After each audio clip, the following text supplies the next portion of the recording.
Gente, Ziel é um dos meus chefes, né? Começou mal, hein? Começou mal, né, Ziel?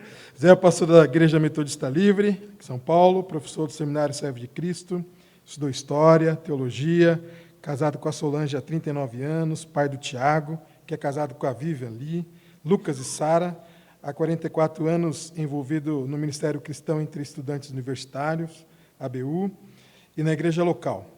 Curte corridas a longas distâncias e muita leitura, né, Ziel? Muita leitura. E coisa boa é que ele é filho de pastor Batista e pai de pastor Batista. Eu orei pouco, o meu pai orou mais, meu filho virou pastor Batista. Seja bem-vindo. Bem-vindo. Deixa eu só manter aqui a perspectiva do horário aqui. A gente mantém aqueles 50 minutos iniciais, é isso? Então tá bom. Irmãos e irmã, eu vejo uma irmã aqui, deve ter mais uma irmãs. Alegria estar com vocês aqui, poder participar desse evento. Eu cresci num ambiente como esse, papai foi pastor batista há mais de 50 anos, no Rio, no Espírito Santo, em várias cidades do Rio. Então, esses encontros da Ordem dos Pastores, os encontros convencionais. Então, esse é um ambiente muito familiar para mim. Eu aprecio muito me sinto em casa nesses ambientes. Por circunstâncias que Deus coloca no caminho, no retorno ao Brasil, depois de um período fora, nós fomos convidados para ajudar uma igreja metodista livre, Nikkei, que queria se tornar uma igreja que superasse o problema étnico. As igrejas étnicas, geralmente, elas são muito fechadas dentro da cultura. Então, em japonês, nós temos duas palavras muito parecidas, kyokai e kaikan. Kyokai é a igreja, kaikan é clube. Então, muito facilmente, uma igreja étnica se torna um centro de reserva cultural e compromete a vocação da igreja como sendo um lugar para toda a língua, povo, tribo e nação. Então, eles pediram que eu os ajudasse nesse processo. A gente achou que ia durar 6 meses. Já está durando 33 anos. O japonês é meio lento, né? Então demora muito esse negócio.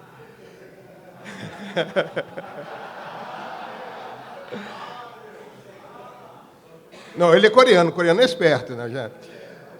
Mas, então, por essa razão, então, eu continuo com uma dupla membresia. Aqui em São Paulo, quando eu cheguei, eu me tornei membro da Igreja Batista Jardim das Oliveiras. Na época, o pastor Manuel Té era o pastor lá. E aí, quando nós voltamos, fomos ajudar essa igreja metodista, o Té falou assim, não, você não vai ser excluído dessa igreja, você vai ser um membro com vínculo especial. Então, eu tenho duplo passaporte, na verdade, triplo, porque minha esposa é presbiteriana. Então, quando chegar no céu, eu vou perguntar, Senhor, qual que eu preciso apresentar aqui, né? Sendo educado numa boa tradição franciscana católica. Então, é a mistura, né? Eu sou o brasileiro típico, essa confusão religiosa. Muito bem. Então, a proposta é responder se há um evangelho, porque temos várias interpretações teológicas, né? Eu acho que, dentro da tradição cristã, nós não temos dúvida que qualquer tradição cristã vai afirmar a centralidade do evangelho para a reflexão teológica. Não há ninguém que vai dizer que não há essa centralidade. O problema é que a nossa reflexão teológica ela também é animada pela cultura, né? E essa influência da cultura, ela tem o potencial de enriquecer a reflexão teológica, ela tem o potencial de ampliar o diálogo, ela tem o potencial de tornar mais pertinente o testemunho cristão, ela nos ajuda, cria pontes, então a cultura tem esse potencial, mas ela também tem o potencial de nos desviar, de contaminar a nossa reflexão, de tirar da centralidade o evangelho, de tirar da centralidade o próprio Cristo. Isso compromete. Por isso que eu já vou começar pela conclusão, porque se você dormir, já entendeu o que eu quero dizer. Qual é a minha conclusão diante disso? Eu acho que nós temos na tradição cristã uma experiência muito importante que nós precisamos resgatar, que é a tradição conciliar, o diálogo. Sentar junto e colocar em apreço, em observação, a nossa leitura desse evangelho, a maneira como nós estamos entendendo esse momento, abrir essa nossa percepção para outros irmãos e irmãs, para que a gente possa corrigir os nossos rumos. A mentalidade de lobby nos tomou de tal forma que isso tem corrompido tornado incapaz a nossa possibilidade de diálogo. Então, nós proclamamos o evangelho de um Deus que quer se comunicar com o mundo, mas nós não fazemos na prática o exercício de casa de que é ser coerentes com aquilo que nós proclamamos. Deus se comunica com o mundo e a gente para de se comunicar entre nós mesmos. Ou seja, nós, na prática, negamos a encarnação, na prática, nesse sentido, porque nós proclamamos um Deus que se revela ao mundo, que quer dialogar com esse mundo, que quer que a gente pense sobre o que ele está dizendo, o que ele tem dito, tem feito, mas o povo de Deus se fecha, como nós ouvimos aqui, essa questão do Paulo sobre essas bolhas, né, que ele mencionou. Então, eu acho que está na hora de a gente olhar para a história e a gente aprender da tradição conciliar, que não é uma tradição fácil, não é suave, diálogo é difícil, mas é uma coisa importante, fundamental, não vejo outro caminho. Eu tenho 3 filhos acadêmicos, fizeram a sua vida na vida universitária, na pesquisa científica. 2 na área da veterinária e 1 na área da educação. E é muito interessante participar das defesas de teses deles e ver o comportamento da banca e a postura de diálogo, o desejo de aprendizado mútuo. Eu disse, como seria bom se a gente conseguisse também no nosso meio desenvolver essa prática de alguém vir sentar, apresentar suas ideias, e uma banca séria ler o texto, conversar sobre o texto, fazer perguntas, aprofundar a discussão, sugerir caminhos. Então, eu tenho visto que, talvez no ambiente universitário, eles tenham mantido um espaço mais saudável do que no ambiente eclesiástico para essas conversas necessárias, considerando a influência que a cultura tem na nossa reflexão teológica, daí as muitas leituras, né? Para quem foi aluno do Struz aqui em São Paulo, como eu fui, alguns de vocês talvez foram alunos do professor Richard Struz na Batista, o Struz tem a tese dele, muito importante, que ele diz o seguinte: a reflexão teológica ela é fruto de 4 etapas.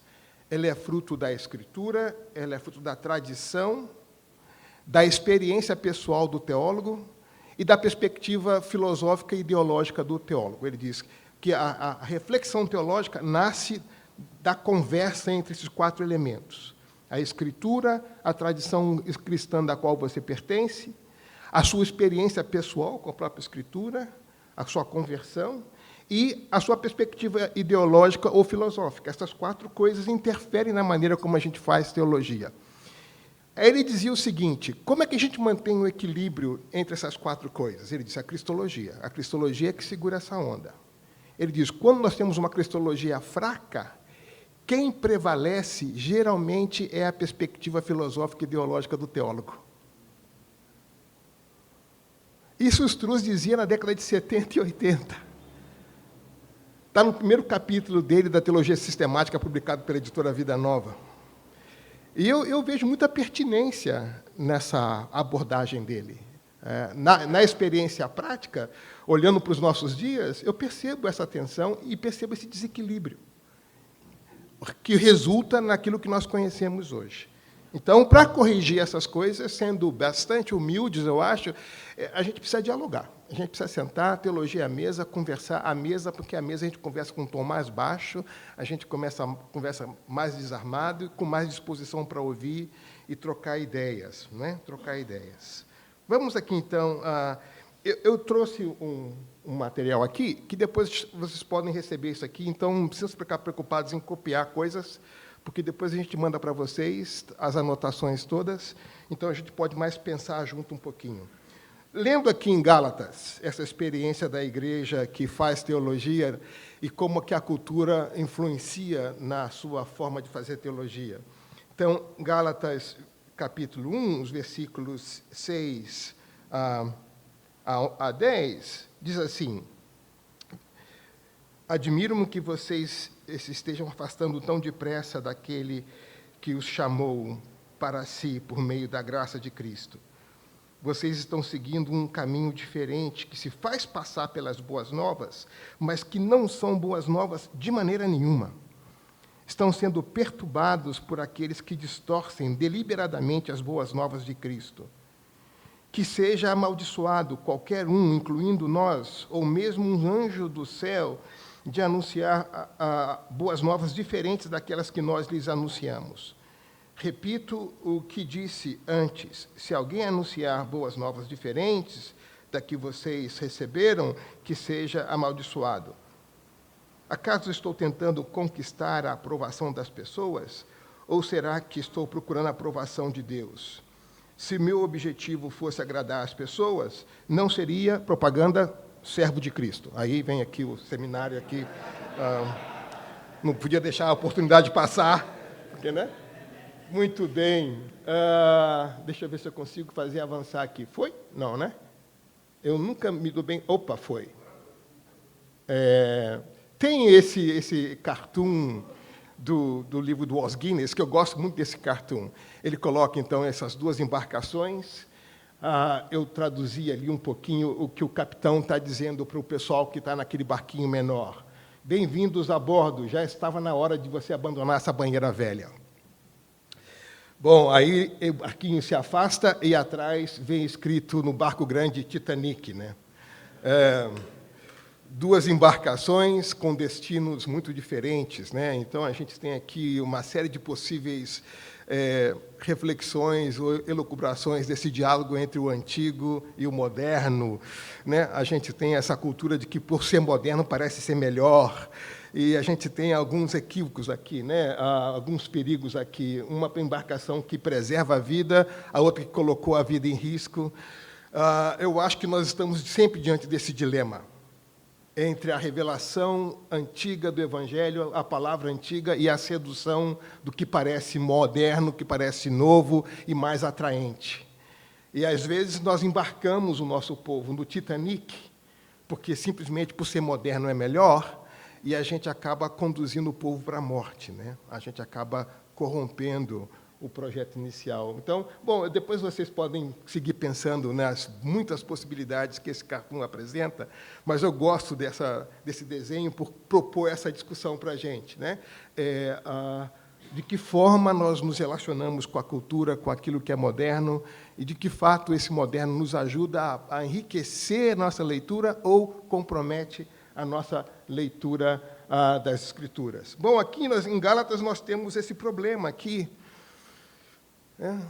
Imagina se eu chego para vocês e digo assim: olha, eu viajei um tempo e depois eu voltei e descobri que, para que você seja crente, todos vocês têm que ter os olhos igual do Paulo On. Se vocês não tiverem feito a cirurgia para poder colocar o olho nesse formato, vocês, de fato, não são cristãos. Vocês precisam de um sinal físico para provar que vocês são cristãos. Basicamente, aqui, não eram os olhos que eles estavam querendo mexer, era uma outra parte do corpo, mas, enfim, eles estavam condicionando a fé a Cristo, a lealdade a Cristo, a essa mudança física. E causa essa tensão muito forte, né?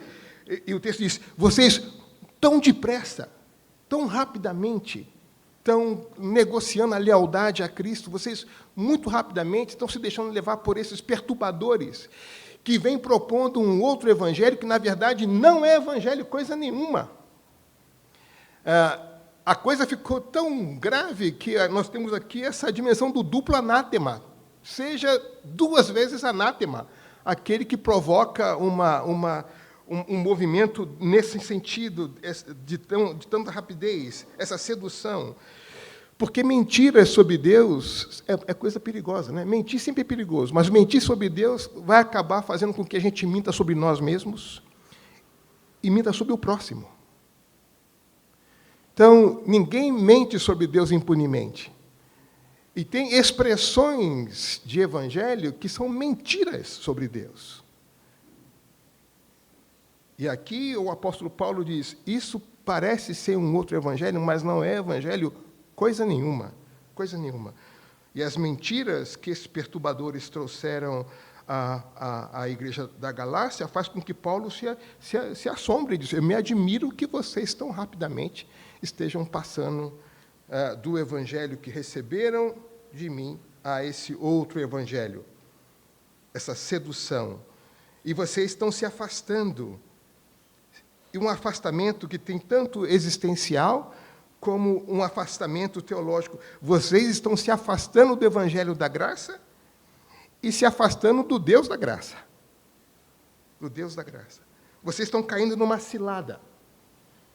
Então é necessário essa dupla confrontação.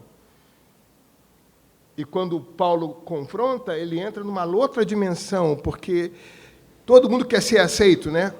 Mas ele tem que colocar em risco o seguinte: eu estou buscando a aprovação de vocês ou a aprovação de Cristo?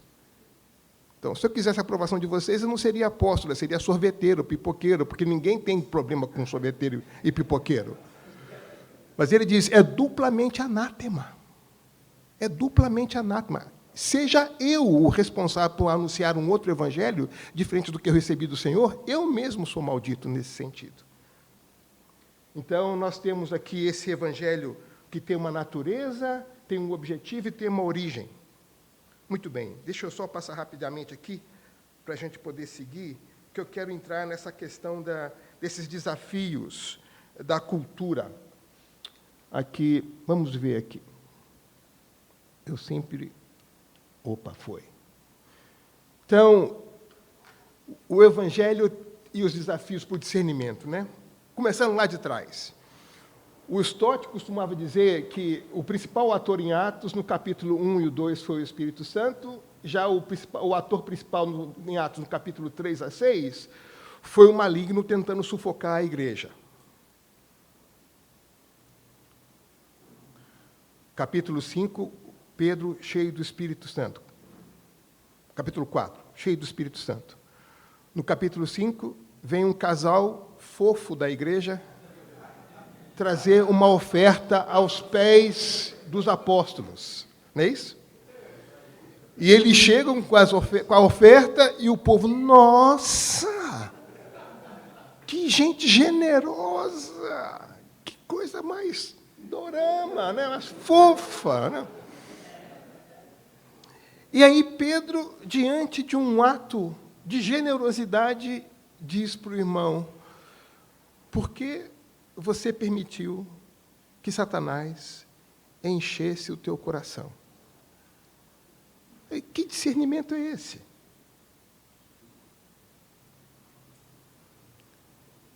Eu não sei se na minha igreja, alguém trazendo uma oferta assim, nós teríamos esse discernimento. Sinceramente, eu tenho que confessar. E se alguém tivesse esse discernimento, provavelmente eu diria que Satanás está nele. Para recusar tamanha generosidade. A minha mãe costumava dizer que o diabo não tem cara de diabo. Se tivesse cara de diabo, ninguém seguia.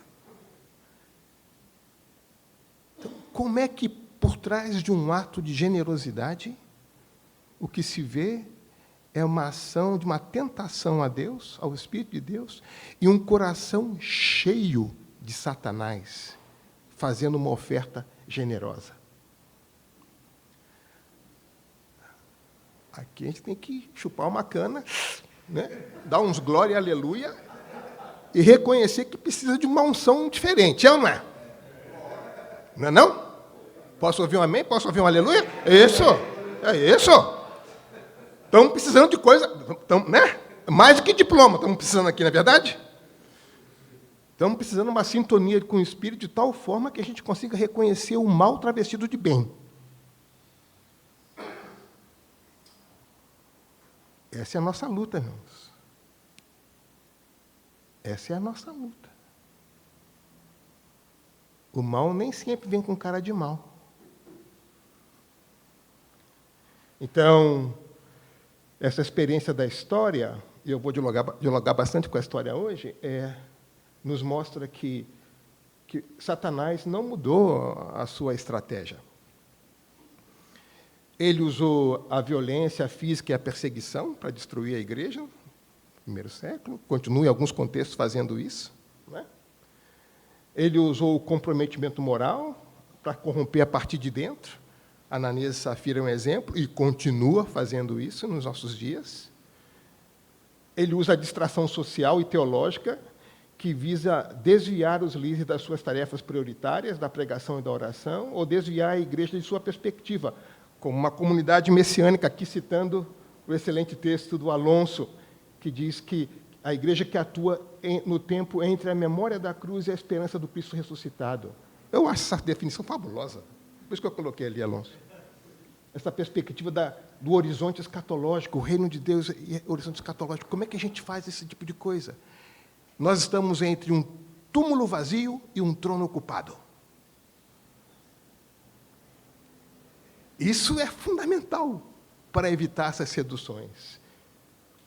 Então, a violência física, a perseguição, o comprometimento, a distração social, são elementos que Satanás continua utilizando.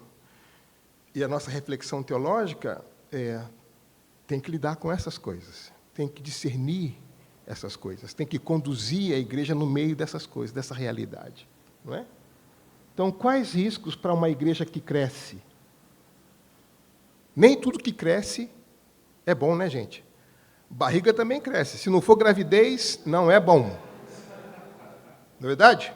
Inflação também cresce. Câncer também é crescimento. Né?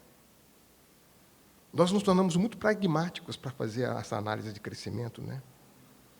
Quando eu era treinador de basquete, lá no passado, eu tinha um jogador de 15 anos com 2 metros de altura. Ele era uma máquina. Mas ele só tinha 15 anos. Ele era grande, forte, mas não tinha juízo. Então, por ser grande e ter uma boa estrutura, não quer dizer que a gente é maduro, né, gente? A igreja de Corinto, a vocês não falta nenhum dom. Capítulo 1, versículo 7. Capítulo 14, versículo 20. Parem de pensar como crianças. E comecem a pensar como adultos. Então, nem a presença de todos os dons assegura a nossa maturidade. A presença de todos os dons só indica que o Espírito Santo é gracioso e está atuando no nosso meio. Mas tem que pensar como adultos. Porque ninguém cura câncer com cibalena, não é verdade? Com Novagina, né? A gente tem que dar uma resposta proporcional ao problema que foi proposto para a gente. Então, que desafios esses riscos trazem para a nossa forma de ler o Evangelho? Quando as várias interpretações deixam de ser um esforço solidário, quando elas deixam de ser um esforço solidário na busca de compreensão e passa a ser uma ameaça para a unidade e testemunho da igreja. A gente precisa se perguntar sobre isso. Não é? Essas várias interpretações vão ocorrer. É a nossa limitação sendo expressa ali. Mas o próprio Senhor nos dá recursos para a gente poder expor essas nossas limitações, conversar sobre elas, descobrir e tentar entender melhor de que maneira o Evangelho se faz plenamente Evangelho nessa situação. Não é verdade? Então, o diabo não mudou os seus métodos, ele continua perseguindo, corrompendo e distraindo. E a gente precisa se perguntar quais são os riscos que ameaçam a nossa igreja hoje, que realidades estão ocultas e não são discernidas corretamente. Onde é que a gente tem escorregado o nosso pé na nossa reflexão teológica? Né? Então, eu vou citar aqui Thomas Oden, um teólogo metodista do século passado. Ele disse assim: a presença cristã no mundo mudou da concessão idólatra à acomodação, da acomodação ao ajustamento, do ajustamento à entrega, à rendição moral. Quando o evangelho da graça é abandonado, o que se segue é uma gradual adaptação de outros valores ao abandono do evangelho, culminando com a assimilação do cristianismo pela modernidade desesperançosa. A noção de que o mundo deve estipular a agenda para a comunidade de adoração foi uma rendição preemptiva, uma vez promovida com princípio altivo, mas agora sendo reconhecida como uma massiva perda da identidade cristã. Na religião civil, o apostolado tornou-se domesticado. Grande advertência. O Thomas Oden é um teólogo muito sui generis, porque ele começou como um teólogo plenamente liberal, Liberal daquele que assusta a criancinha. Liberal. Para usar o palavrão do meio evangélico, né? Liberal. E terminou sua vida profundamente evangélico. Ele fez o caminho inverso. E foi isso que me atraiu ao Thomas Oden, porque eu tenho uma história de convívio na outra direção. Mas o que me atraiu a ele foi isso. Como é que alguém começando tão liberal teologicamente termina completamente evangélico na sua teologia sistemática, nos seus textos? Bastante trabalho que ele fez. Mas ele diz que esse perigo da acomodação e da rendição moral, da maneira como a gente lida com a cultura. A gente vai se ajustando à cultura e dando um abraço de morte na cultura como igreja. E a gente vira mais uma expressão da cultura do que uma comunidade de esperança. Essa é a atenção das 7 cartas da igreja no Apocalipse, com exceção de 2. Nas 5 cartas, o que o Espírito diz à igreja é o seguinte: vocês se tornaram mais parecidas ao seu entorno do que ao seu Senhor. Olha de novo a cristologia. No capítulo 1 do Apocalipse, aqui falando diante do autor especialista de Apocalipse, o Terra aqui, no capítulo 1 do Apocalipse nós temos a revelação do Senhor, certo? Ele vai se revelando. No capítulo 2 e 3, cada aspecto do Senhor que foi revelado no capítulo 1 é direcionado a uma das igrejas, certo? Então, temos uma cristologia renovada para uma eclesiologia renovada. Uma nova percepção de Cristo para corrigir a igreja. Ele diz: eu ando no meio de vocês, eu sei onde estão as suas fortalezas e sei onde estão as suas fraquezas. Vocês se acham poderosas, vivas, mas estão mortas. Nu. E vai revelando para a igreja uma situação que não correspondia à autopercepção da igreja. No meu tempo batista, na infância, o culto de quarta-feira de oração começava com um hino: vem e visita a tua igreja, ó bendito Salvador. Sem tua graça, ela murcha, ficará sem vigor. E a gente cantava: vem, visita, vem, visita. Precisamos voltar a cantar esse negócio, gente. A gente tem que perguntar para o Senhor se a nossa percepção, a nossa autopercepção como igreja, corresponde à percepção do Senhor sobre nós. Então, o que é que o Senhor tem a nos dizer, conhecendo a nossa realidade, de maneira profunda, que só o Espírito pode conhecer? Nenhum teólogo, nenhum antropólogo, nenhum historiador conhece a realidade da igreja como o Espírito conhece. Ele pode revelar aquilo que está oculto. Ele conhece, nós não.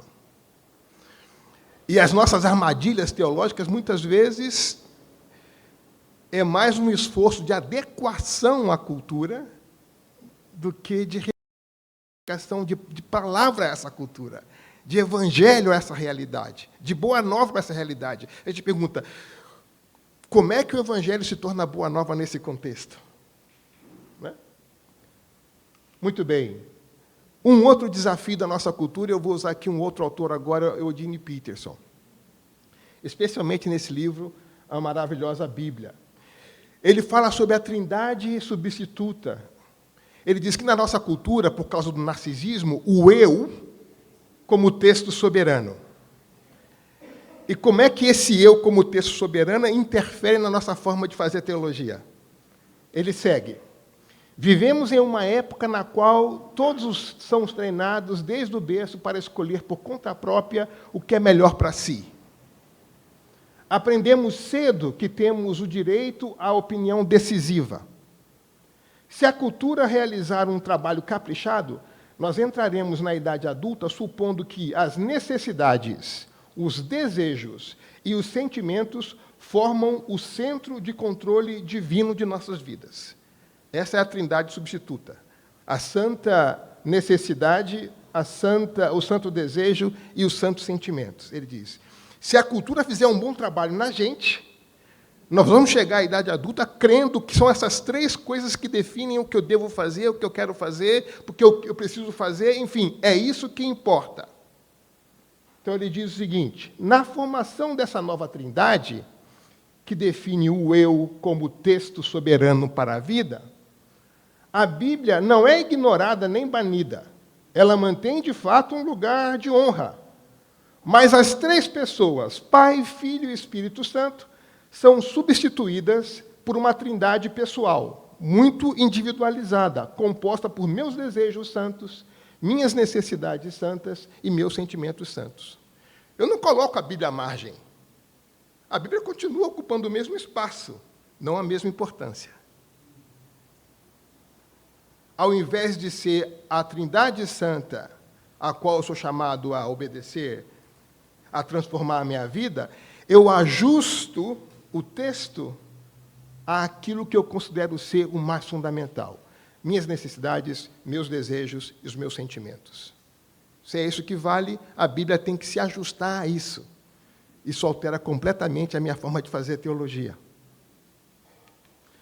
Minhas necessidades são inegociáveis. Meus chamados direitos, definidos individualmente, são fundamentais à minha identidade. Minha necessidade de realização, de expressão, de afirmação, de satisfação sexual, de respeito, a necessidade de seguir o meu próprio caminho, tudo isso oferece um fundamento para a centralidade do ego e fortifica o meu eu, evitando que ele seja minimizado. É a egolatria, em outros termos. Então, a nova Trindade não se desliga de Deus ou da Bíblia.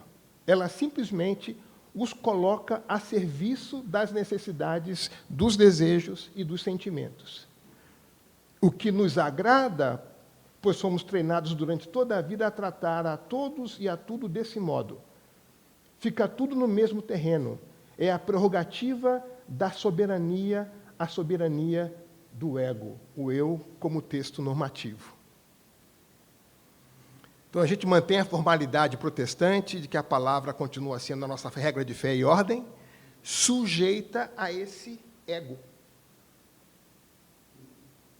E diz, o texto se ajusta àquilo que eu quero que o texto... Então, já não é mais negue-se a si mesmo.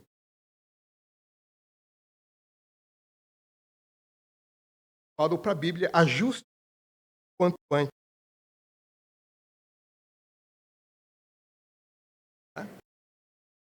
Não é uma fé que inicia com uma negação. Tomar a cruz, e o detalhe do evangelista, diariamente. Não, detalhe interessante? Diariamente.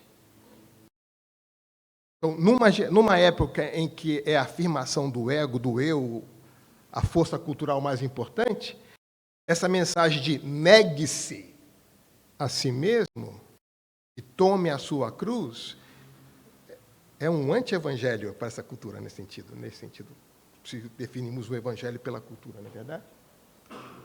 Então, o perigo de instalar o eu como texto, com autoridade para a vida, ao mesmo tempo que honramos as Sagradas Escrituras, dando a elas um lugar de proeminência na estante, é tão grande quanto insidioso.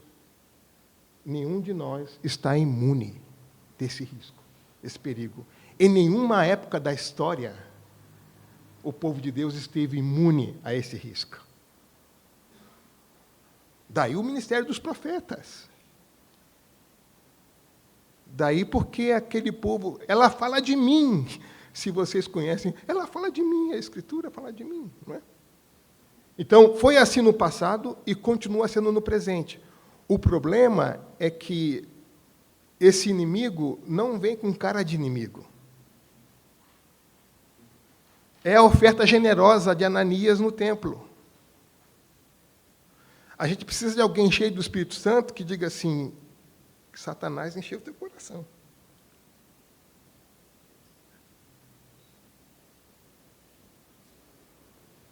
Vamos terminar com uma vigília de oração, essa reunião de hoje.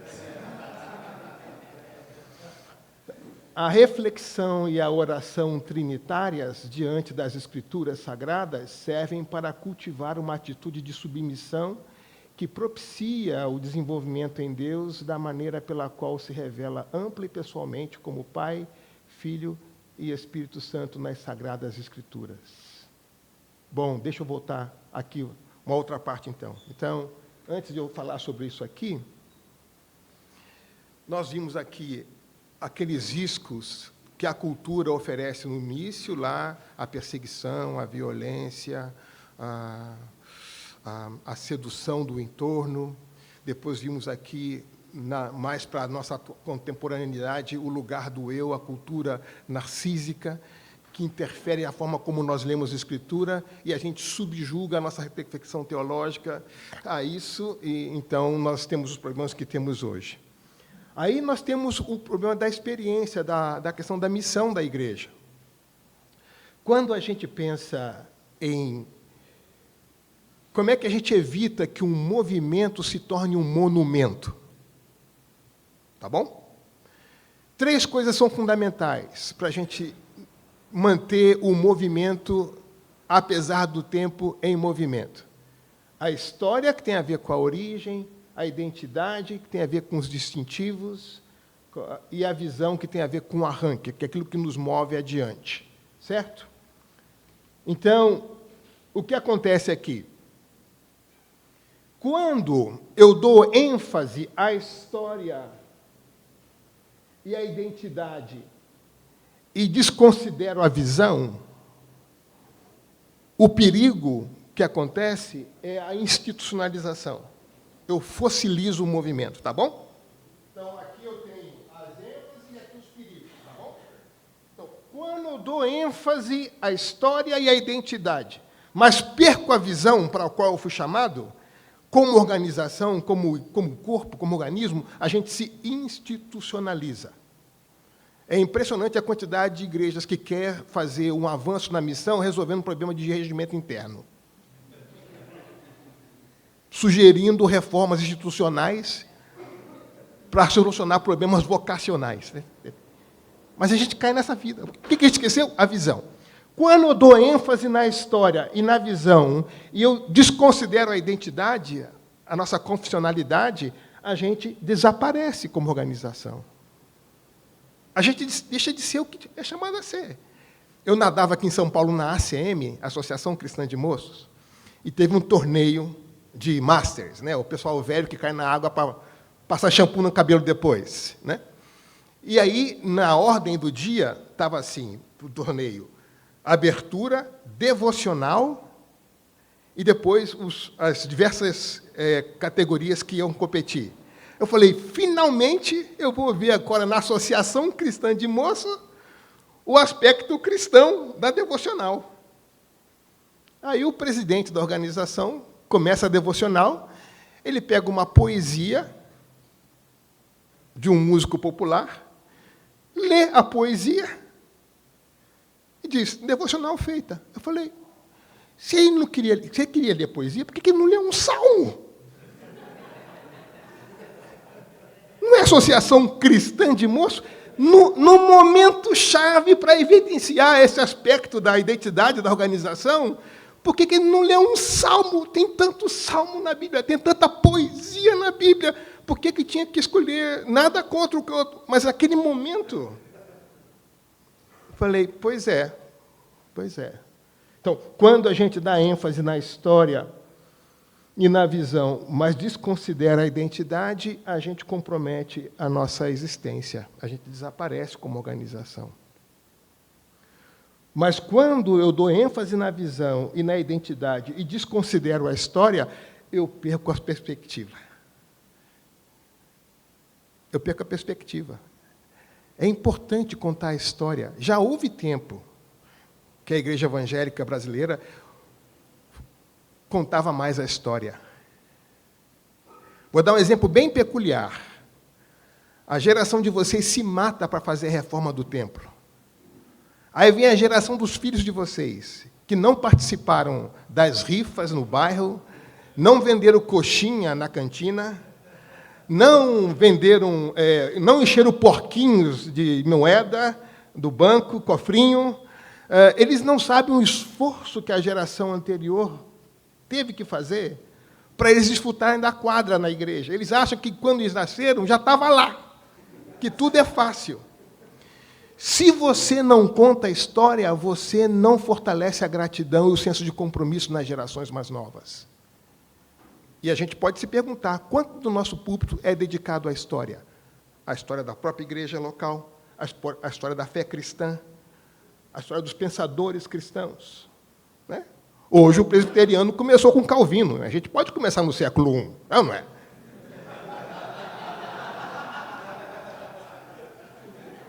Esses presbiterianos gostam de começar com Calvino, não.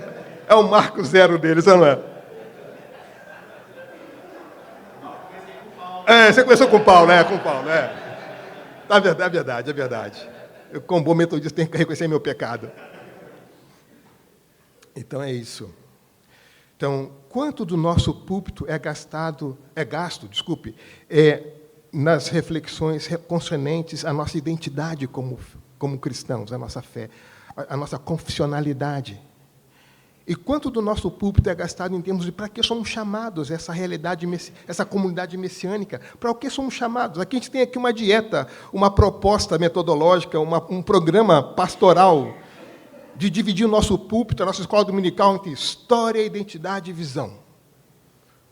E medir proporcionalmente, fazer um equilíbrio. Por que um tripé, os engenheiros aqui sabem, o tripé consegue equilíbrio em qualquer território, não é verdade? Porque é um tripé, em qualquer terreno ele consegue ficar em equilíbrio.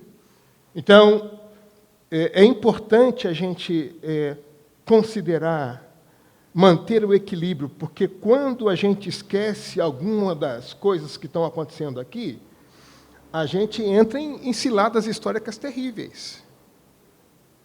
Vou ser mais radical, tá bom?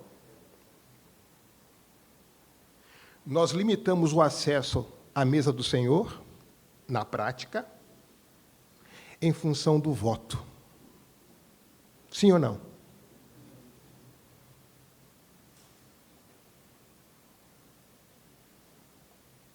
Aí a gente desconsiderou os três, né? História, visão e tudo.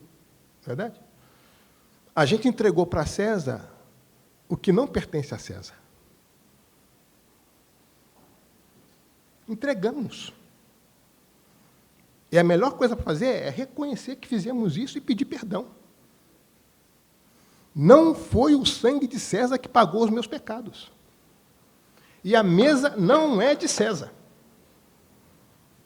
Meu irmão que vota o oposto de mim continua sendo meu irmão. Quem chama a Deus de pai não pode escolher o irmão. Pronto.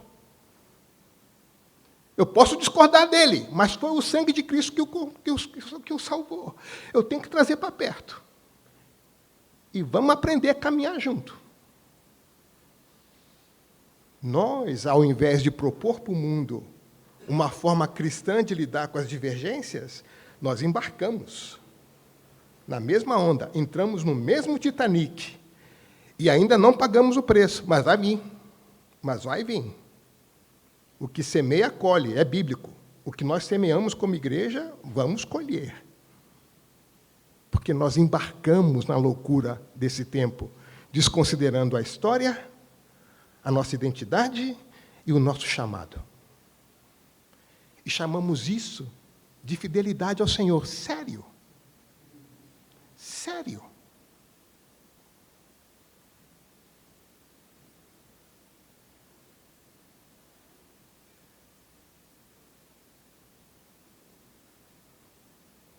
Deus não tem compromisso com a desobediência do seu povo, tem? A gente ainda vai sofrer um pouquinho como igreja para aprender essa experiência. Mas vai ser bom, porque Deus disciplina a quem Ele ama, não é verdade? Chamou a igreja de Laodiceia de minha igreja. Não é verdade? Estou a ponto de vomitar, mas é minha igreja. A igreja mais indiferente, ele promete o quê? Maior intimidade. Eu vou entrar e cear com você. Maior indiferença, maior intimidade. Tem esperança para a gente. Não é? Então, o que acontece? Quando a gente foca na identidade e descuida da visão, foca na identidade e na história, como igreja, nós nos institucionalizamos, nós nos fossilizamos. A nossa reflexão teológica ela vai virar quase que direito canônico, no mau sentido. A gente vai achar que normas e procedimentos internos resolvem a nossa crise vocacional. Quando a nossa reflexão teológica foca na identidade e na visão, mas descuida da história, a gente perde a perspectiva. Estamos respondendo o quê? Qual é, de fato, o problema? De onde nós viemos? Quando a nossa reflexão teológica foca na visão e na história e descuida da identidade, a gente desaparece.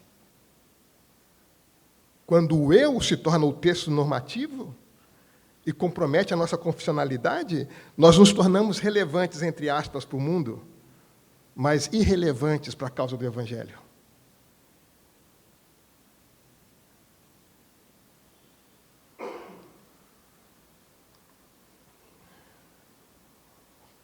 Em Gálatas, alguns dos textos que Paulo utiliza, mas um texto especial para resgatar a história, ele diz: Jesus Cristo entregou sua vida por nossos pecados, a fim de nos resgatar desse mundo mau, conforme Deus, nosso Pai, havia planejado, desde trás. Essa perspectiva histórica, esse plano da redenção de Deus na história, por meio do seu povo, o resgate da história, né? A identidade, vocês são filhos livres, herdeiros. Cristo assumiu o seu pecado e transformou você em filho. E você assumiu o status de herdeiros que o filho tem. Vocês são plenamente livres agora. Vocês não precisam de uma marca no corpo para ser filho. Vocês são filhos de Abraão. De quem vocês são filhos? Vai perguntar. De Sara ou de Agar? Ele vai perguntar. Vocês são filhos de Abraão. Vocês agora andam no Espírito. E se andam no Espírito, deixam ser conduzidos pelo Espírito em todas as áreas da sua vida. Ele vai dizer lá. Dentro de vocês habita aqui uma realidade do desejo natural, da natureza humana, confrontando o desejo do Espírito. Cada um vai conduzir vocês em direções opostas. Como é que se resolve isso? Joga na cruz isso. Crucifique o desejo de vocês. Crucifique os anseios de vocês. Crucifiquem isso, os desejos. Crucifiquem esses impulsos da natureza pecaminosa em todas as áreas da vida.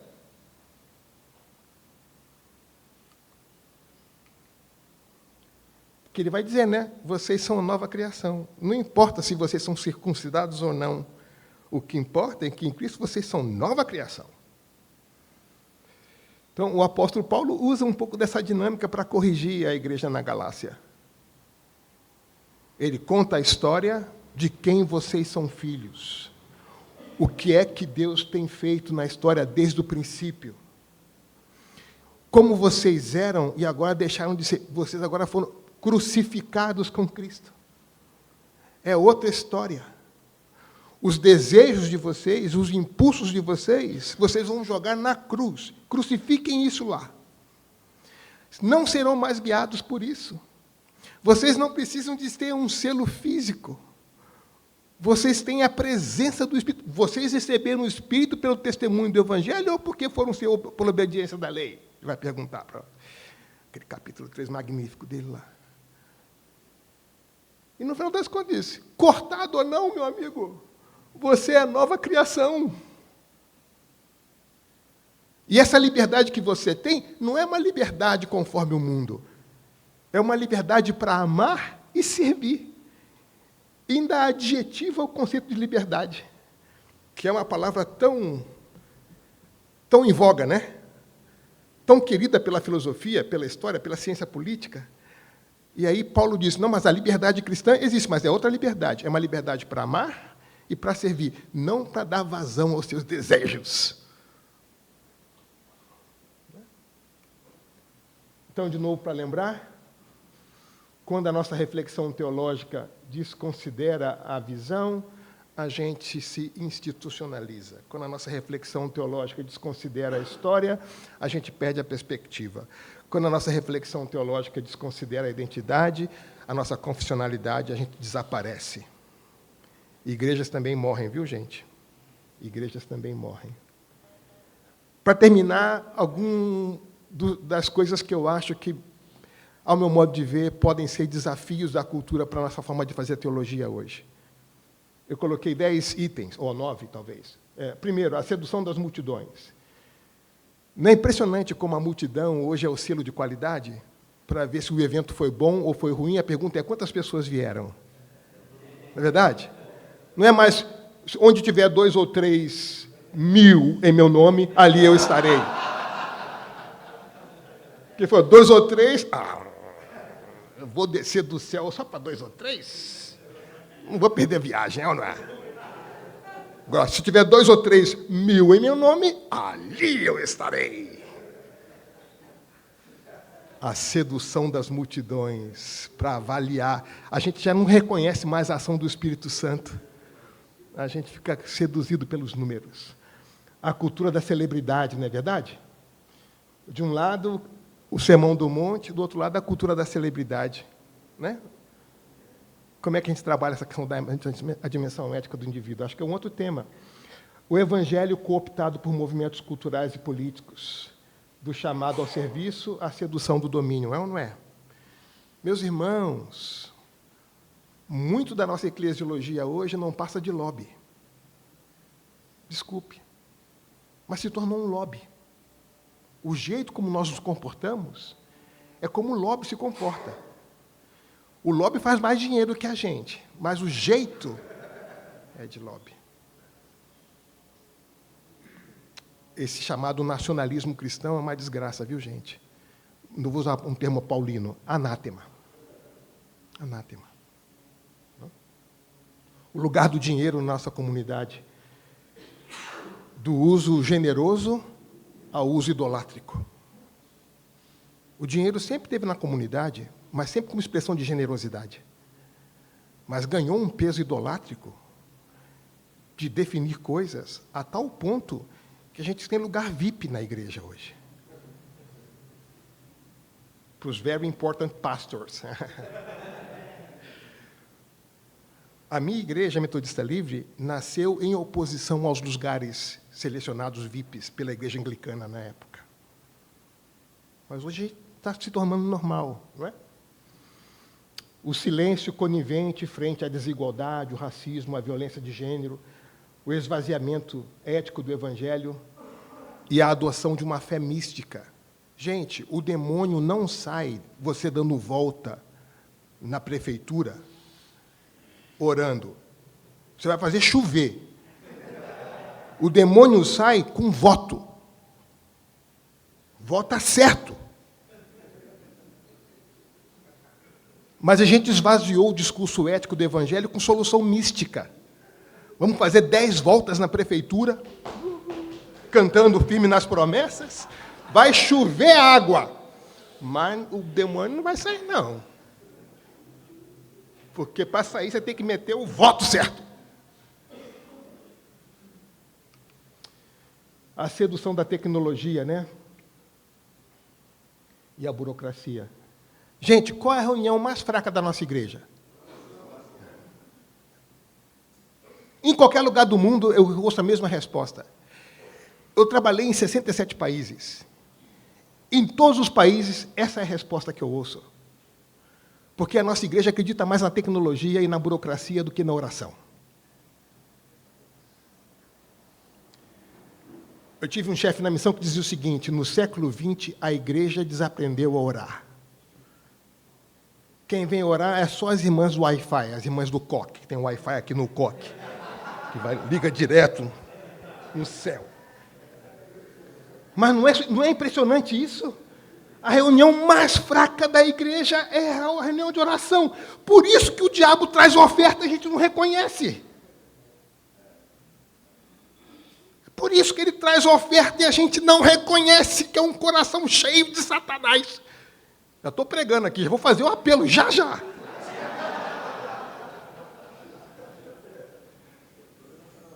Essa fé mística, né?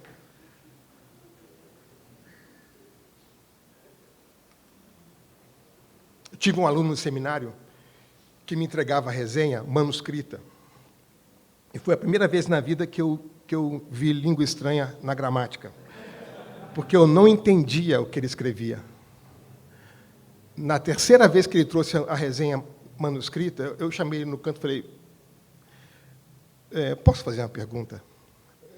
Eu vejo na sala de aula que você tem um computador de última geração, mas você me traz a resenha manuscrita, e eu não consigo ler o que você escreve.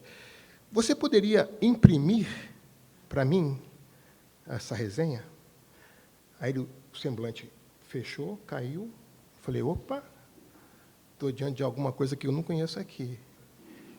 Ele, com a cabeça baixa, falou: professor, posso confessar um pecado? Eu falei: pode. Ele disse: professor, eu tenho um problema seríssimo com pornografia. E eu fiz um voto a Deus. Eu chego em casa do seminário à noite, eu deixo o meu celular e o computador no carro. Se eu levar para o meu quarto, eu vou acessar a internet, eu vou acessar a pornografia. Então, eu vou para o quarto cansado à noite, depois de um dia de trabalho, e estudo, e faço a monografia, a minha resenha manuscrita. Posso continuar trazendo manuscrito? Eu falei: eu não quero receber nada impresso seu. Nem o convite de casamento. Nada impresso seu. Ele me entregou pontualmente as 16 resenhas. Eu não entendi nenhuma. Foi aprovado com 10. Foi a famosa aprovação: Senhor, tu sabes. O que ele escreveu aqui, o que importa é o que o Senhor sabe. Eu não preciso saber, mas eu não vou reprovar um coração desse de jeito nenhum. Esse negócio de curso online, esse alt-tab.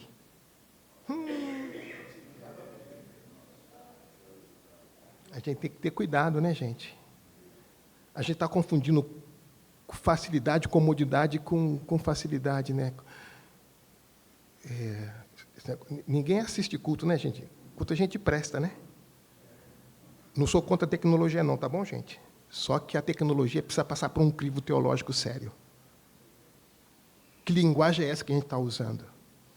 Agora, definitivamente, o povo acredita mais na tecnologia e na burocracia do que na oração. E é por isso que a gente ora tão pouco. Eu estava em Recife, num culto de oração de quarta-feira, e eu fiquei escandalizado positivamente quando eu vi que não havia lugar na igreja. O pessoal estava do lado de fora para participar de uma reunião de oração quarta-feira. Eu falei: aqui está acontecendo alguma coisa. Eu tinha 700 pessoas na minha frente e tinha gente do lado de fora que não conseguia entrar. Aqui está acontecendo alguma coisa nessa igreja. O ideal de vida burguês, né? A gente trocou as promessas do céu pelas promessas escatológicas do mercado, né? Não é mais Maranata vem Jesus, agora é Magnata vem Jesus, é ou não é? A gente não canta mais Maranata, canta na igreja? Glória, aleluia, Maranata vem Jesus. Senhor, pode voltar, mas não agora, deixa eu ganhar um pouquinho. A sedução do mercado encheu o nosso coração, é a nossa expectativa de vida. Já não é mais o reino que nos oferece alternativa. O mercado, com a sua escatologia, está nos dando esperança. Não é à toa que a fragilidade do compromisso missionário é evidente, né? Se o mercado responde, para que eu vou pregar?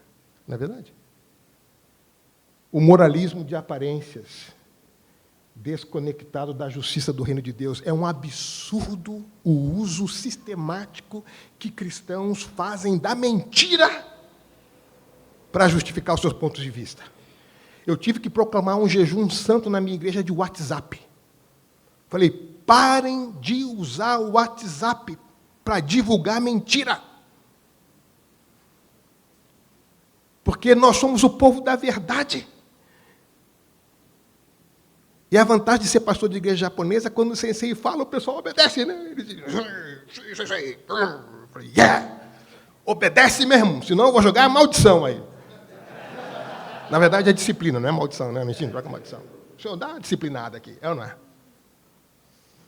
Então, esse moralismo de aparências, desconectado da justiça de Deus, que fica medindo o tamanho da saia, mas não está preocupado com o desemprego.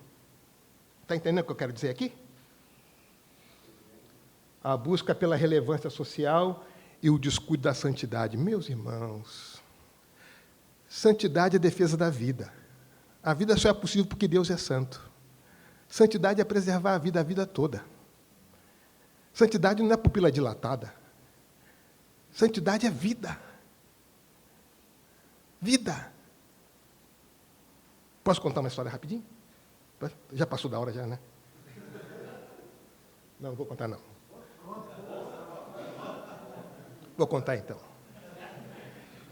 Eu prego mais no Ibirapuera do que no púlpito da minha igreja, porque eu encontro mais que não cristãos no Ibirapuera do que na minha igreja. Então, um amigo ligou para mim e disse, Zé, você está na igreja? Eu falei, não, estou em casa. Você pode ir para a igreja agora? Eu falei, por que eu preciso ir para a igreja agora? Eu preciso conversar com você. Eu falei, mas tem que ser na igreja? Só na igreja. Ele não é cristão. E ele veio conversar comigo porque ele havia sido descoberto numa conversa com uma outra pessoa diferente da esposa dele. O esposo dessa outra pessoa mandou as mensagens para a esposa dele, foi um inferno. Ele falou, cara, o que eu fiz da minha vida? Que bobagem um negócio desse. Você pode me ajudar? Eu falei, eu sou pastor, pô. Você está na igreja, você vai ouvir a Bíblia. Vou te contar sobre o perdão de Jesus, mas eu não sou cristão. Você chamou um pastor, na igreja você vai ouvir a Bíblia. Então, falei sobre o perdão de Jesus para ele. Aí ele ouviu e falei, você vai se comprometer comigo a fazer essas coisas? Tá bom. Na terça-feira eu estou no Ibirapuera, vem a esposa dele. Você viu o que aquele cachorro fez comigo? Eu sei o que ele fez. Você pode conversar comigo também? Posso. Você pode ir no ateliê? Posso no ateliê. Fui lá, falei, olha, eu trouxe aqui a Bíblia, a gente vai conversar sobre isso. Ele dizia, mas eu não sou cristão, mas vamos conversar sobre a Bíblia. Você chamou um pastor para conversar? É sobre a Bíblia que a gente vai conversar. Falei, olha, eu falei para o seu esposo isso aqui. E falo para você isso aqui. Se vocês se comprometerem com isso, vocês vão ver o resultado disso. 3 meses e meio depois, eu estou treinando no Ibira, vejo ele correndo na minha direção. Ele vem e me dá um abraço chorando. Eu falei, esse choro significa o quê? Você salvou a minha vida. Eu falei, não fui eu, não. Não fui eu, não. Ele me largou, vejo a esposa dele correndo na minha direção. Ela me abraçou e disse, Ziel, muito obrigado. A gente se reconciliou. Essa semana a gente vai fazer uma segunda lua de mel, nós estamos indo para o Chile. Aí eu falei assim, já, agora eu chorando, falei assim, eu preciso de incrédulos como vocês na minha igreja. Incrédulos que acreditam no Evangelho. Porque foi mais fácil com vocês do que com os crentes que eu tenho na minha igreja.